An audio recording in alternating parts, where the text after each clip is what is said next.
about your love changes everything. Changes everything. Something about your love. Something about your love changes everything. Something about your love. Something about your love changes everything.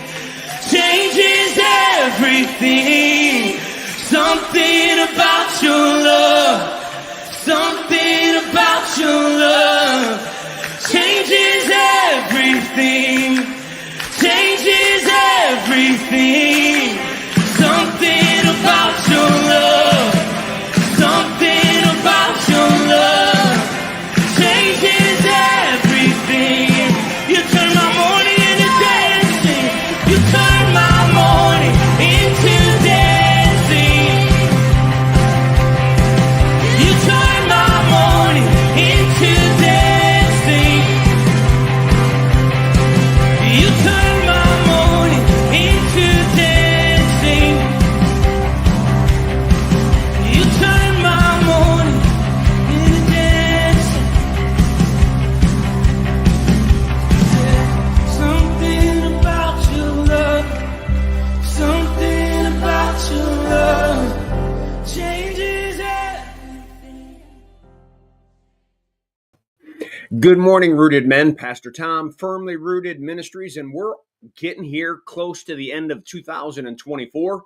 We've got today's devotions and tomorrow's devotions.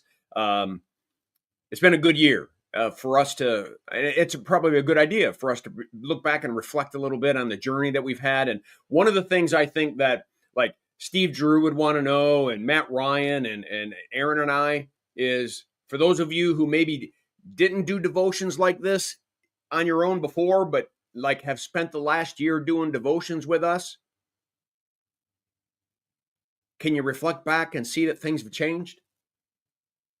That the more you've gotten into the Word with your fellow brothers, the more intimate your relationship with God has become? I'd love to hear. I'd love to hear or get affirmation from you guys that, man, this has been a blessing. This needs to continue to happen and continue to go. So just encouraged incredibly. Had a great worship and Bible study yesterday. I hope you got a chance to be part of that. Let me see who's on board. Steve Giroux, good morning. Shane, good morning, gentlemen. Chuck B, shalom, gentlemen. I'm out there on X. Where am I? There I am. Ken Gooch says, good morning, fellow brothers in arms. Brian Vlaming, good morning. Chris Connolly, good morning. My cousin, Dave Donnelly, good morning. Bert Reggiani, good morning, gentlemen. Asking for prayers for my sister, Debbie. You got it. Everybody. Guys, hit it today. Prayers for Debbie. She has been fighting cancer on and off for a while, long time. And so just please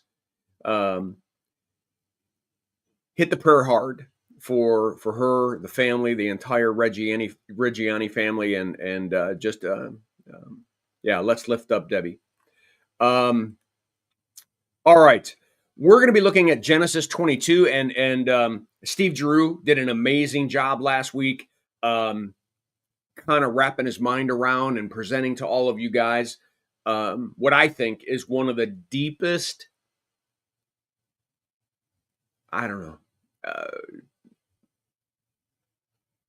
psychological, spiritual things to absorb and understand. I mean, it's hard enough to wrap my mind around the fact that God promised Abraham at 75 he would have a descendant, and his descendants would become a clan, and a clan would become a nation, and the nation would become a blessing. And 25 years later, he doesn't have the son promised. Even though God keeps saying he's going to have a son, he doesn't have the son. And finally, in that 25th year, he has Isaac. He gets a name change from Abram to Abraham, and now he is raising, as difficult as it is, he's raising a son at 100 years old. It's certainly not a great thing with Ishmael going on, but regardless, he has his son. Sarah has her son. And there's this moment in time when God says that I want you to sacrifice your son. I want you to go up to the mountain where you meet me. I want you to go up there like you do, but this time you're going to sacrifice your son. And Steve just dove in there about, like, what do you do with that in your head? I mean, this is the son you promised I was going to be the descendants of many. I don't have a chance to have any more. So God, why would you tell me that I'm going to have a son, then actually bless me with a son, and then tell me that I need to sacrifice my son? And you see here that, I guess, the whole purpose of looking at Abraham and starting to look at some of the men of the Bible, his faith's growing. If God would have said this to him, if he would have had the kid at 75, I don't know. No way. Abraham's faith is growing. Abraham has walked with God for 25 years. He's intimately met him, talked with him. They had discussions about Sodom and Gomorrah. They had discussions about Lot and the family. They've had discussions about children. They've had discussions about Ishmael. God has had these intimate discussions with him, and he's gotten to know God. And so he takes his son and some servants, and he tells the servants to stay at the bottom of the hill, and he takes his son up, and as in Steve's devotion last week, Father, where's the sacrifice? Where's the animal? Where's the animal that we're going to use for the sacrifice? The Lord will provide the sacrifice. This is where I like to get very precise,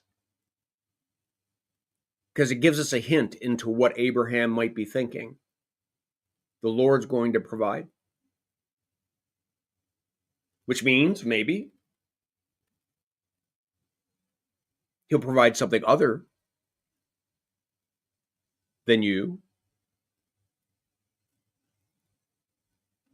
Or, as we're going to learn, even if it is you, I'm still coming down this mountain with my son. Because there's only one way that God can fulfill the promises that he gave me, and he's fulfilled all of them up to now, is that I'm walking down this hill with my son no matter what. And Steve's going to look at that tomorrow when he looks at Hebrews.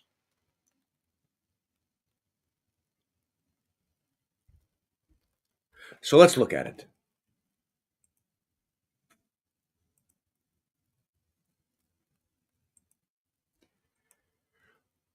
Oh, all right, where is it? There it is. So the last verse that Steve had was 8. Abraham answered, God himself will provide the lamb for the burnt offering, my son. And the two of them went on together. When they reached the place God had told him about, Abraham built an altar there and arranged the wood on it. He bound his son. Now his son is a teenager by now, so there's some reading into all of this that his son is allowing this to happen, which is in its own right an amazing act of faith. I can't tell you that I fully understand it, because none of us would do this. I mean, it has something to say about our faith, but none of us would take our son and put him on an altar, tie him up and sacrifice him. So it's a hard lesson to even teach when majority of us would look back and say, I'd fail. But it's important to see why Abraham was called the father of faith. And there's more to be said about this, which Steve touched upon last week. He reached out his hand and took the knife to slay his son.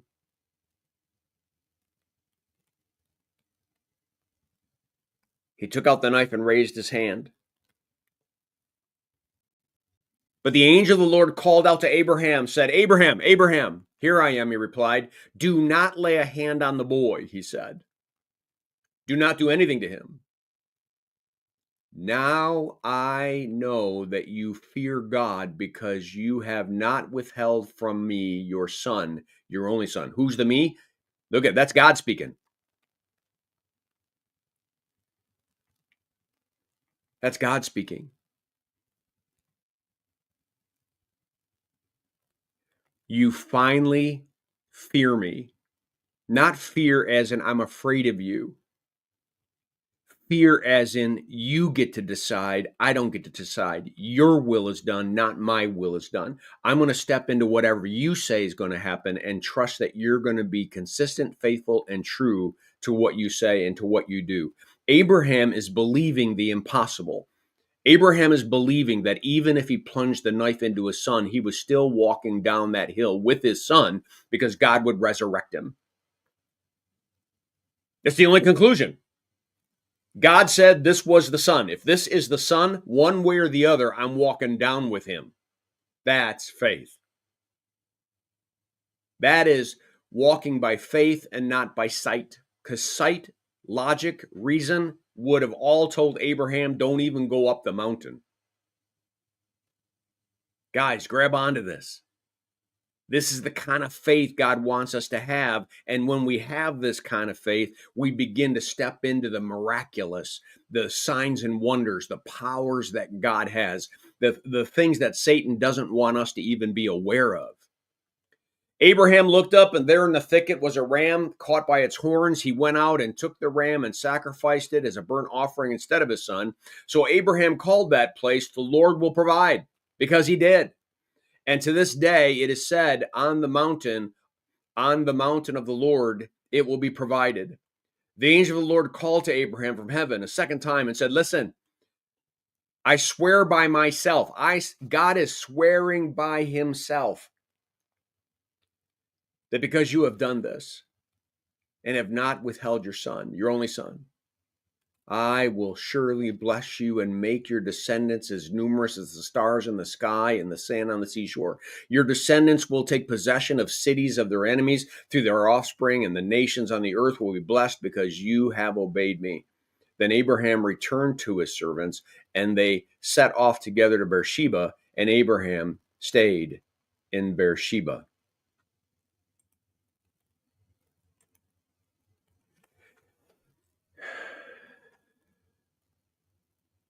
Steve touched on this, that we can't miss the fact that this is a messianic type, they call it.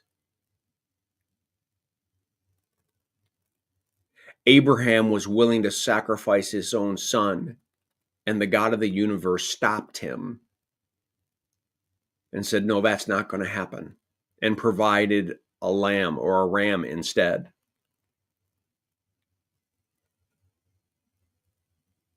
God sent his own son into the world on the eve of Christmas Day. And you shall call his name Jesus, because he will save his people from their sins. That's his son. That's the eternal Son, the second person of the Trinity.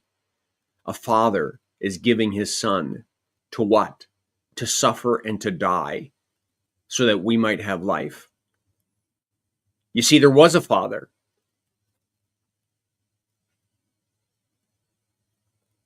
who took his son to an altar of sacrifice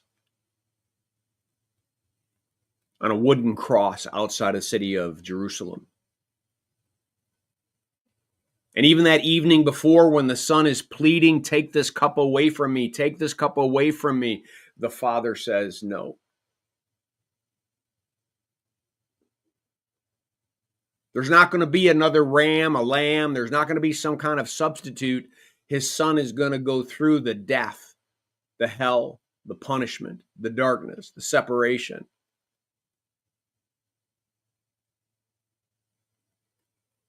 So that we would be considered in the countless numbers that were promised to Abraham. We're the blessings of the many nations. Jesus is the way that Abraham becomes a blessing to all nations, to all peoples. Doesn't matter what race, it doesn't matter what color, it doesn't matter, what nation you live in, it doesn't matter whether you're male or female. It doesn't matter. The God of the universe sacrificed his own son.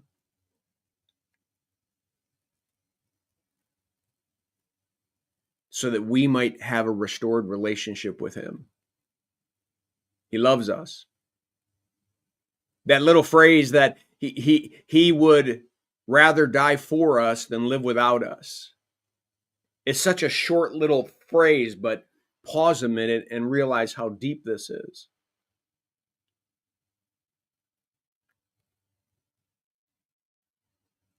Abraham didn't ever see the resurrection. He never saw someone rise from the dead, but he believed that if God was true to himself, that that's the only option that would happen. We live at the end of biblical prophecy. We live at the fulfillment of biblical prophecy. Did teach, did heal, did die, did rise again. And I wonder sometimes whether our faith shouldn't be even stronger than Abraham's, because we've seen the end. We've seen the accomplishment of all that Abraham did not see. And we have scripture that takes us all the way to the end times when Jesus returns again. I guess what I'm saying is we have more reason to be bold in our faith, confident in our faith, certain in our faith, to walk with our chin up, our chest out, and know for certain that we're true, we're right. We have firmly rooted ourselves in God's unconditional love and his eternal truth. Hooah, right? Done. Let's go. And I'm hoping that as we go into 2025, we're ready. We're ready to get off our butts. We're ready to start living this thing out, that we're already living it out in our own lives. We're living it out in our families, our marriages, our relationships, our kids. They're transforming and changing. Now it's time to go be change agents to a world out there that needs to know that the God of the universe loves them and wants to bring them back home. All right, I'll leave it at that. Probably went a little too long. I think Steve Giroux is going to wrap us up tomorrow by looking at Hebrews. And then we're not going to do devotions on Wednesday, but then Thursday, January 2nd, we will be back in doing devotions. And I'm going to be working on that devotional schedule today for those of you like Aaron and Matt Ryan and Steve. Know that I'm going to be pushing out those devotions. All right, guys, blessings on your day. Make it a firmly rooted day, and may someone see Jesus in us today. Peace.